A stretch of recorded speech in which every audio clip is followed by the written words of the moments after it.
Naongea na madokta na mafamasia wale ambao wanahudumia kwenye hospitali za serikali.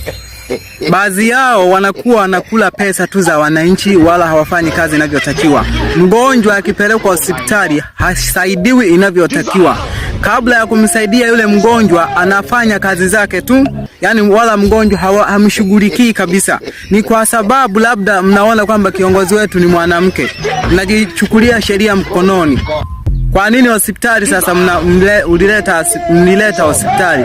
Ni kwa sababu ya huduma za wananchi. Sasa wale wahudumu wanakuwa hawahudumii pasavyo. Ukienda na mgonjwa unaanza kuzungushwa, mara pita hapa, mara pita hapa, mara kushughuli, mara naongea na simu, mara tap screen, guys, tuma request ni kupandisha, amesahau kama yuko kazini. Sasa wananchi tumejipanga kwa hili. Awamu hii hatutaki viongozi wazembe.